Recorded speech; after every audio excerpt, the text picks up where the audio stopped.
Hi, more tips in the spirit of don't work past your contract hours. But how do you do that? Especially if you teach something like phonics. It is so easy, you guys. All you need to do is have your phonics cards all printed out. These are free in my Teachers Pay Teacher store. Printed out, and maybe the syllable rules posters printed out and laminated, and you are done. Have paper and whiteboard, and that's all you need.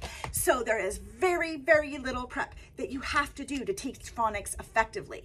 So I've talked about our review in our last videos, and I've talked about how I introduce new sounds and how I introduce syllables. The next thing is how many syllables in a word. So syllable identification and isolation. And you do this without any prep. You're just sitting in front of your students.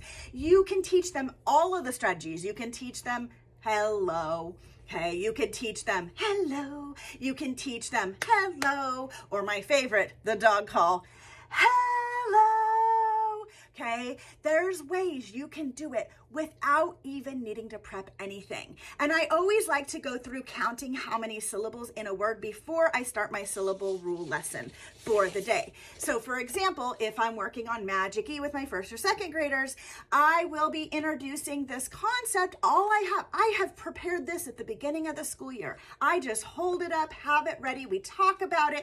We do the Magic E hand gestures, all of these syllables, and these are all in my Teachers Pay Teacher store for free. I am not gatekeeping this.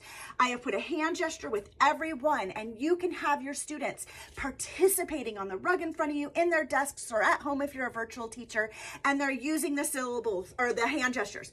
Open, like an open door. Close syllable. Then we have Magic-y, vowel teams, diphthongs, consonant L, E, we have BAS-ER and schwa. So it's a great way to practice some really important reading and writing skills with no prep. Okay, stay tuned for word mapping next.